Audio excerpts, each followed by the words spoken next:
오늘 저희들 읽을 말씀은 시 63편 2절부터 5절에 있는 말씀입니다. 제가 읽겠습니다. 내가 주의 권능과 영광을 보기 위하여 이와 같이 성소에서 주를 바라보았나이다. 주의 인자하심이 생명보다 나음으로 내 입술이 주를 찬양할 것이라. 이러므로 나의 평생에 주를 송축하며 주의 이름으로 말미암아 나의 손을 들리이다. 골수와 기름진 것을 먹음같이 나의 영혼이 만족할 것이라. 나의 입이 기쁜 입술로 주를 찬송하되. 아멘.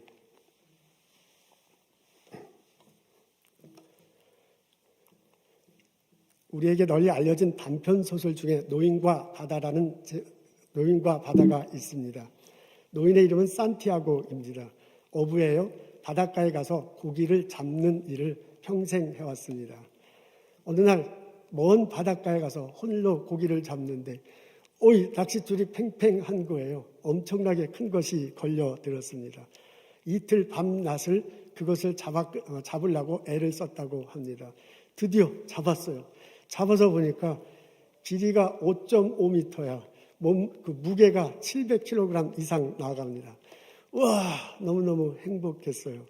근데 이 고기가 너무 커서 배 안으로 끌어올릴 수가 없어요. 궁예직책으로 생각하다가 배에 묶었습니다. 그리고 집을 향해서 기세 좋게 가고 있었습니다. 그때 상어떼가 나타났잖아요. 이 엄청나게 큰 고기를 잡았는데 그걸 먹으려고 상어떼가 와서 자꾸 빙빙빙 돌아요. 그리고 조금씩 그것을 갉아먹습니다. 이 노인이 화가 나가지고 돛대로 갖다가 막 푹푹 찔리기도 하고 창살을 던지기로 하는데 상어떼가 와서 고기를 물어가니 어떻게 할 방도가 없었습니다. 항구에 도착했습니다. 도착해서 보니까 물고기의 머리와 뼈다귀만 앙상하게 남았습니다. 할 수 없이 그냥 터덜터덜 항구로 들어오고 집에 가서 잠을 자면서 다음에는 더 큰 고기를 잡아야지 라고 꿈을 꾸었다는 내용입니다. 희망이 주제입니다. 바다 한가운데 노인 혼자 고기를 잡거든요. 외롭거든요. 절대 고독이거든요. 그것을 이기고 고기를 잡는 모습 속에서 희망을 발견합니다. 아무리 어려운 상황이 있더라도 삶이 힘들고 괴로워도 당당하게 맞서라는 메시지를 던집니다. 이 단편소설이 나오자 미국인들이 열광했습니다. 1954년도에 이 작품을 통해서 노벨 문학상을 받기도 합니다. 받았습니다. 근데 이 해밍웨이가 나중에 자살을 하잖아요. 1961년입니다. 그가 자살할 무렵에 이런 글을 남겼다고 해요. 지금 나의 영혼은 필라멘트가 끊겨진 전구처럼 고독하고 어둡다. 지금 나의 영혼은 필라멘트가 끊겨진 전구처럼 고독하고 어둡다. 라는 글귀를 남겼다고 합니다.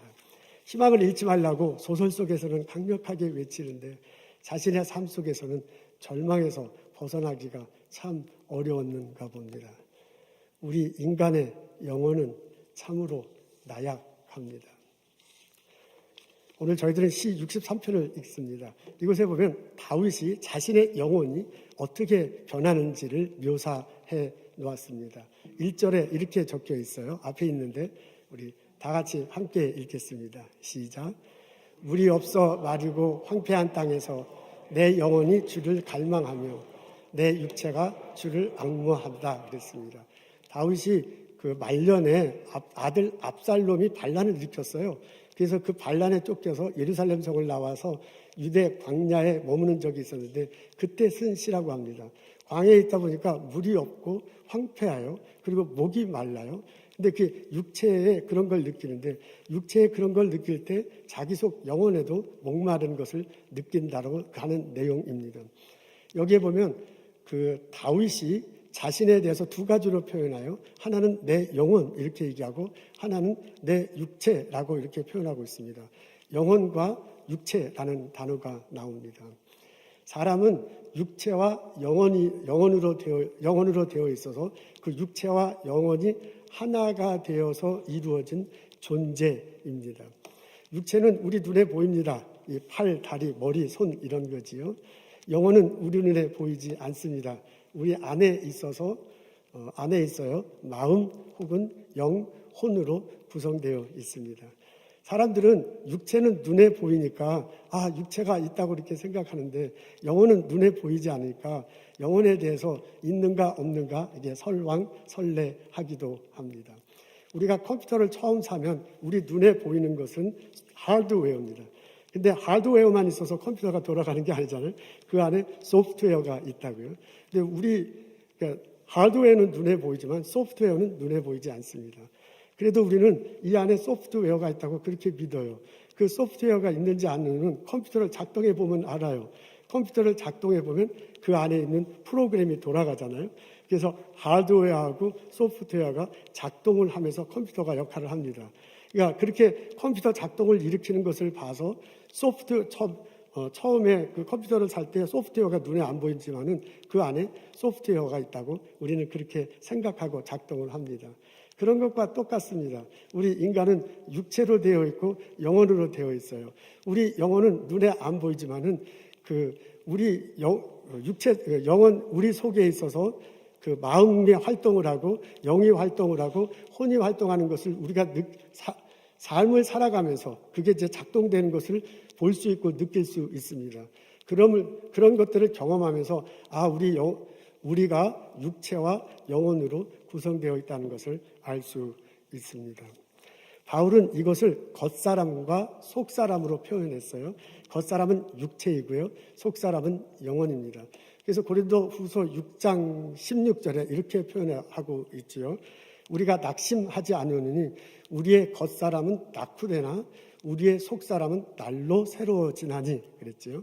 우리가 주목하는 것은 보이는 것이 아니요 보이지 아니하는 것이니 보이는 것은 잠깐이죠. 잠깐이나 보이지 않는 것은 영원하다라고 그렇게 말하고 있습니다.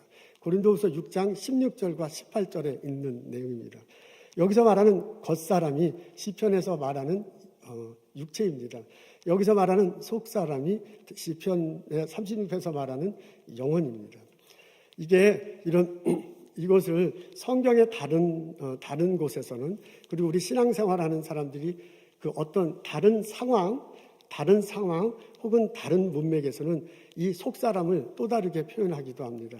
어떤 분은 그걸 심령이라고 그렇게 표현하기도 합니다.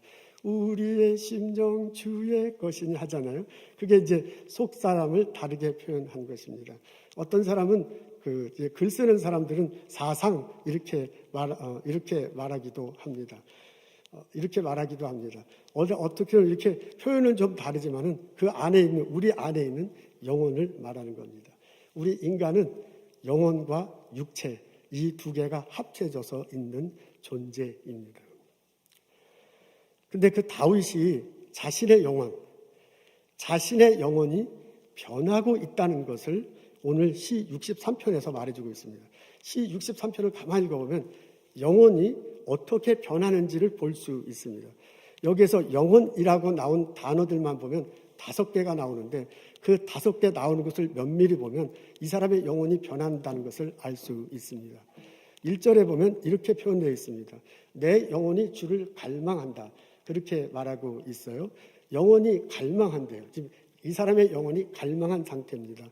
압살롬에 쫓겨서 유다 광야에 있었거든요. 그 유다 광야에 있으면서 마실 물이 없는 거야. 그럴 때 압살롬이 아들이에요. 아들이 반역을 일으켰어요. 그래서 사무엘사 보면 반역을 일으켰을 때 예루살렘 성에서 겨우 싸우지도 않고 그냥 막 도망가요. 그렇게까지 도망간 이유가 아들이기 때문에 그래요. 그래서 나중에 그 아들이 죽을 때 압살롬 하면서 막 굉장히 괴로워하잖아요. 그러니까 이 시를 쓸 때 유다 광야에서 이 다윗의 심정은 목이 마르죠, 육체적으로. 그뿐만 아니라 그 영혼은 굉장히 갈망하는 이런 상황입니다. 이런 사람이 5절에는 뭐라고 표현하냐면 나의 영혼이 만족할 것이라 했대요. 그러니까 1절에는 갈망하는 영혼이었는데 5절에는 만족한다라고 그렇게 표현되어 있어요. 아니 이게 지금 어떻게 된 건가? 8절에 보면 나의 영혼이 주를 따르겠다, 기꺼이 따르겠다 그렇게 되어 있고요. 9절에는 나의 영혼을 멸하는 자들이 오히려 칼로 망할 것이다. 칼자만 써 있는데 칼로 망할 것이고요. 그다음에 승냥이가 들판에서 죽는 것처럼 죽임을 당할 거다라고 그렇게 말하고 있어요. 여러분 시 63편을 읽어보면 마치 물고기의 뼈다귀처럼 뼈처럼 이렇게 영혼이 배열되어 있는데 처음에는 갈망하는 영혼이야. 그러다가 그게 만족하는 영혼이 돼. 그리고 나중에는 내가 주님만 바라보는 영혼이 되겠다고 그래요. 그 영혼이 오히려 원수들을 물리치고 승리하는 것처럼 이렇게 묘사되어 있습니다. 영혼이 바뀌고 있습니다. 아니 그러면 다윗의 영혼이 어떻게 해서 이렇게 변화하고 있는가?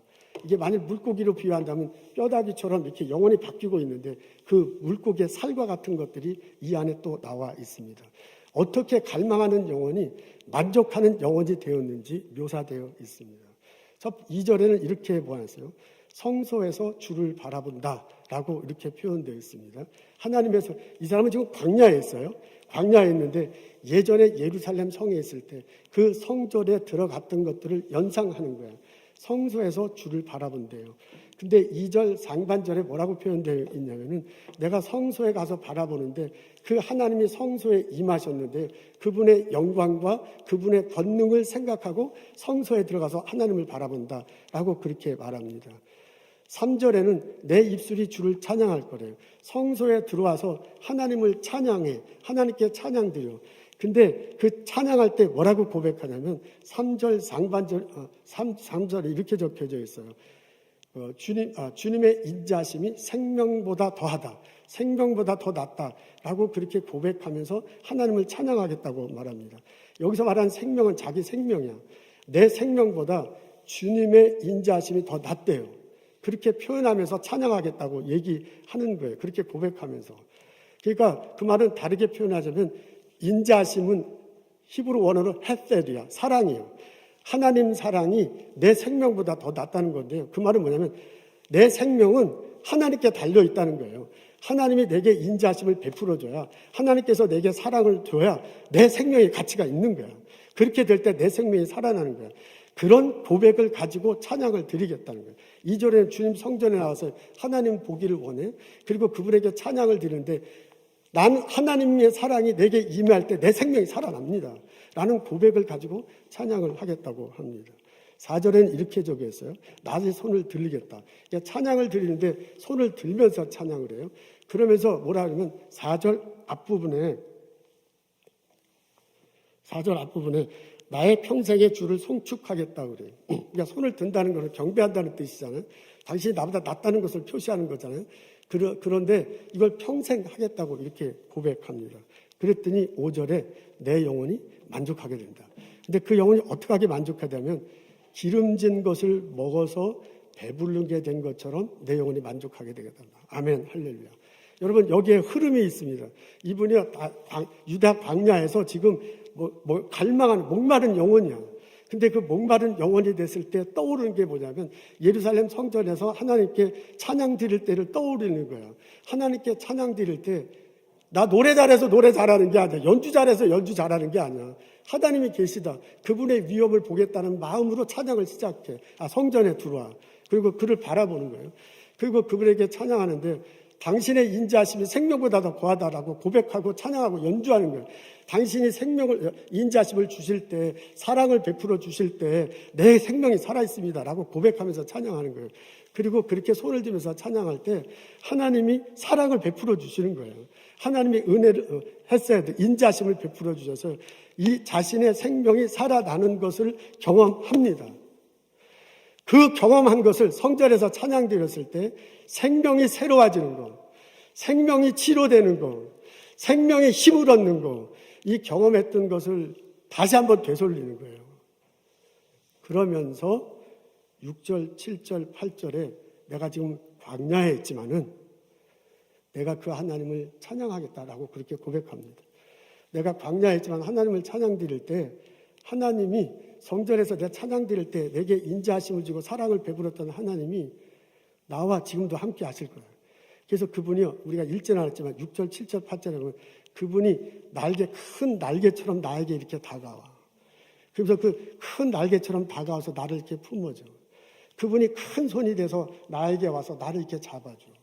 그래서 내 영혼이 계속 그님을 바라볼 때 그분이 다가오셔서 나를 지켜줘요. 그분이 다가오서 내 영혼을 침범하는 것들을 물리쳐 주시는 거예요. 그래서 승냥이가 왔을 때 물리쳐주고요. 그 다음에 다른 적들이 왔을 때 칼로 쳐서 죽이듯이 지켜준다 합니다. 그렇게 고백하고 있습니다. 여러분, 시편 63절에는 흐름이 있어요. 갈망했던 영혼이 만족해요. 그러니까 성전 안에서 하나님의 임재를 경험하고요. 영혼이 만족하게 돼요. 그 사람이 광야에서 자신의 삶 속에서 하나님의 인도하심을 경험하는 거예요. 영혼이 만족된 상태로 삶을 살아갈 때 하나님이 임재하셔서 자기를 지켜주고 원수를 물리쳐주고 자기 삶을 풍요롭게 해주는 것들이 이곳에 나와 있습니다. 이것이 다윗의 고백이에요. 나는 지금 광야에 있지만 성전에 있을 때 하나님께 찬양드리고 예배드리고 내 영혼이 만족했던 것을 기억해. 그러면서 내 삶은 지금 광야에 있는데 그 하나님을 다시 찬양하며 살아갈 때 하나님이 임재하실 거다. 나를 도와주실 거다. 하나님이 나를 지켜주실 거다. 하나님이 물리쳐 주실 거다. 라고 고백하고 있습니다. 이 다윗의 고백이, 이 다윗의 경험이 우리들의 경험이 되고 우리들의 고백이 되기를 주님의 이름으로 축원합니다. 아멘.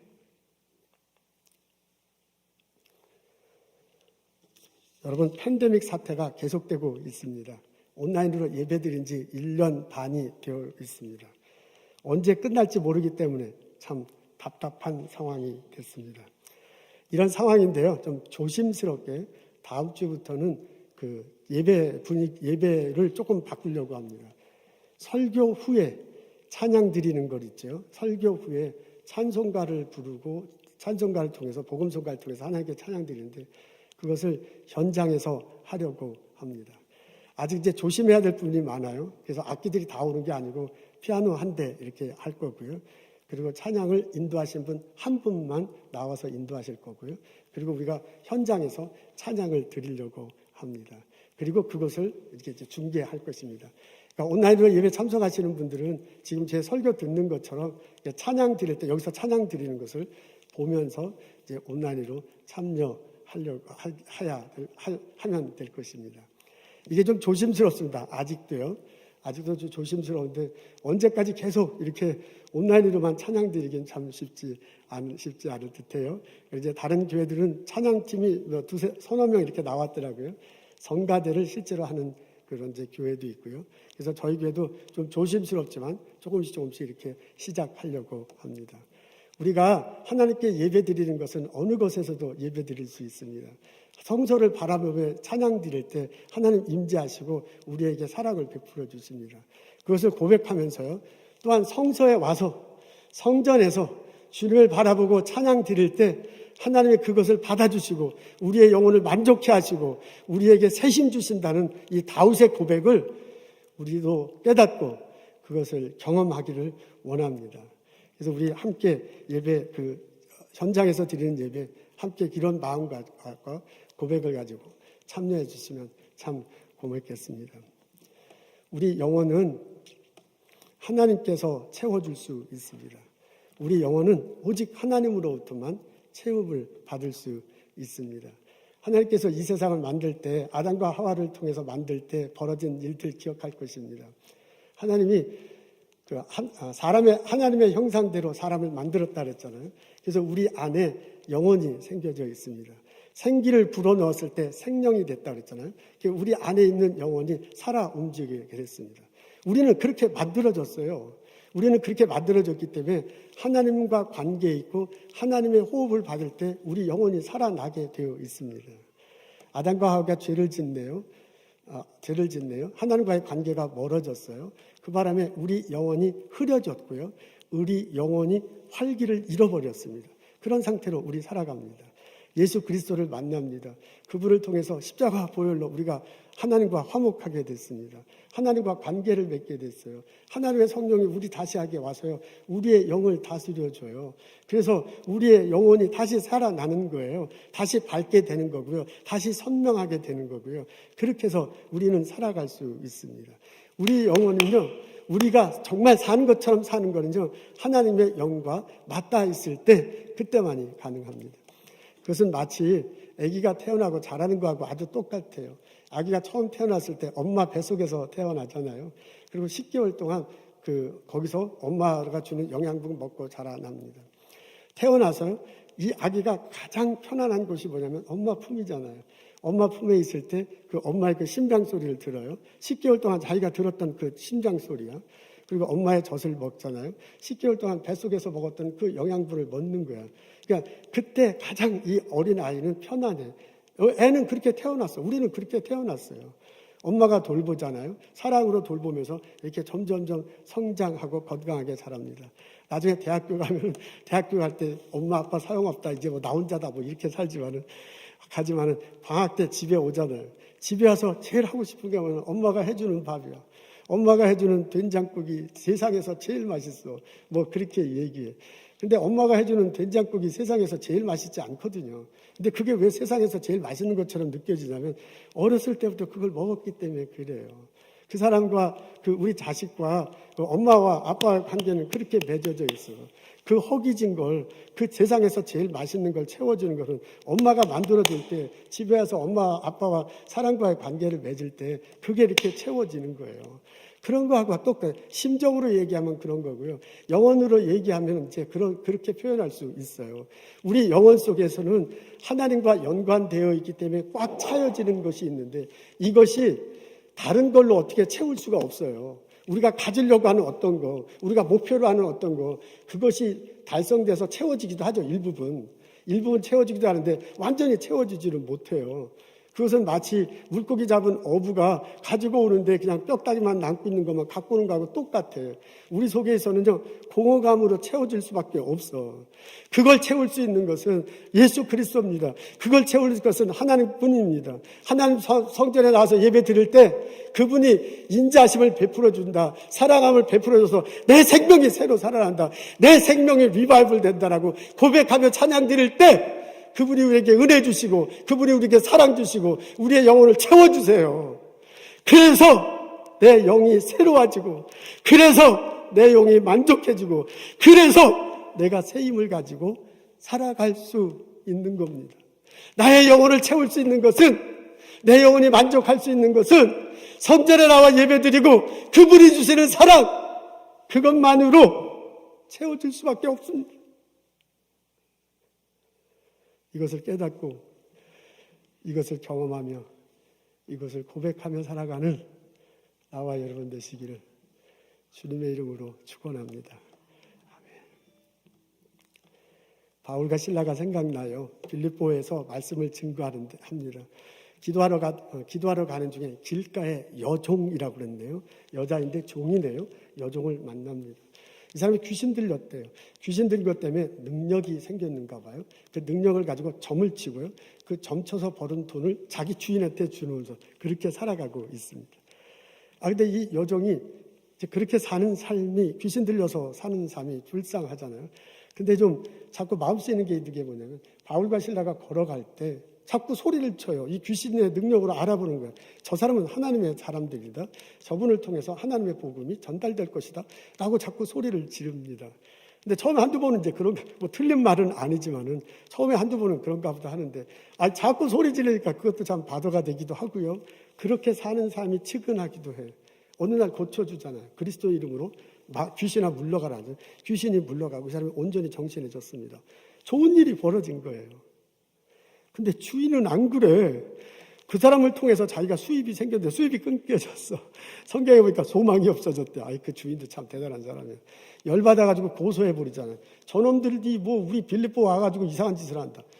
듣지도 못한 걸 말하고, 듣지도 못한 거를 말하고, 전하고, 말하지도 못할 거 하고요. 따르지 못할 풍습을 전한다. 그리고 고소해버렸어요. 그래서 감옥에 들어갔잖아요. 감옥에 들어갔는데 옷이 다 찢겨집니다. 매맞습니다. 그리고 감옥에 들는데 찾고, 우리 식으로 하면 이제 수갑이죠. 수갑 갈바 이렇게 차와서 감옥 밑바탕에 갇히게 됐습니다. 그때 그 사람들이 무엇을 했는지 여러분 기억하시죠? 기도하고 찬양했대. 기도는 할 수 있어, 그죠? 죽게 됐는데 기도 당연하지. 근데 놀랍게도 그 사람이 한 게 찬양이에요. 여러분, 감옥 속에서 억울하게 당한, 차이고 말 맞고 피 흘리고 옷이 헐벗었을 때 찬양할 때 무슨 심정으로 찬양했을까? 사도행전 16장에 나오는데 자세히 나와 있지는 않아요. 근데 우리는 쉽게 생각할 수 있어요. 그분이 성전에서 하나님께 찬양드리고 예배했어요. 그때 하나님의 인자심을 구하고 찬양할 때 하나님의 사랑이 내려서 자신의 영혼을 만족하게 했던 것을 기억해. 그 하나님의 은혜 주심을 기억해. 찬양 가운데 임하셔서. 그걸 기억하고 이 사람은 지금 감옥에 있는 거예요. 다윗으로 얘기하면 광야에 있는 거예요. 그 감옥 한가운데서 목말라 있을 때 하나님께 찬양을 드리는 거예요. 하나님 임재하시옵소서. 주의 인자하심이 생명보다 낫습니다. 하나님께서 사랑 베풀어 줘야 내가 살아있는 거예요. 하나님께서 은혜 베풀어 주셔야 내 영혼이 살아있는 영혼이 됩니다. 라는 고백으로 찬양을 했을 듯 합니다. 지진이 일어나잖아요. 감옥문 쫙, 이 창고들이 다 풀렸대요. 감옥문이 쫙 열렸대요. 죄수들은 도망가지 않았어요. 그 일로 간수가 놀라가지고 도대체 어떻게 된 건가 쫓아와서 상황 파악을 합니다. 그것을 계기로 해서 예수를, 그 감옥과 간수 집안이 다 예수를 믿는 일이 벌어집니다. 다음 날 바울과 실라는 평화롭게 감옥을 나왔다고 전해져 있습니다. 내 영혼은 성소에 와서 하나님께 찬양드리고 예배드릴 때 하나님의 사랑으로 채워집니다. 내 영혼의 만족함을 얻을 수 있습니다. 내 영혼이 그렇게 만족하게 될 때 광야 같은 나의 삶 속에서 하나님의 인도하심을 경험하며 살아갈 수 있습니다. 기도하겠습니다. 하나님, 성소에 나와서 하나님께 찬양드리고 예배드립니다. 성소를 바라보며 하나님께 찬양드리고 예배드립니다. 하나님의 사랑이 고픕니다. 하나님의 주심에 체험되기를 원합니다. 주여, 갈망하는 영혼을 가지고 주의 성소에 나와서 성소를 바라보며 찬양하고 예배드리오니 임재하여 주옵소서. 사랑을 베풀어 주옵소서. 우리의 영혼 속에 오셔서 우리를 채워주시고 우리를 넉넉하게 하시고 우리를 새로운 힘을 허락하여 주옵소서. 광야 같은 삶 속에서 내 영혼이 주님을 바라보고 주님을 찬양하며 살아갈 수 있도록 인도하여 주옵소서. 문제가 해결되고 원수들이 물러가고 우리가 기쁘게 행복하게 살아갈 수 있도록 주님 축복하옵소서. 예수님 감사합니다. 예수님 이름으로 기도합니다.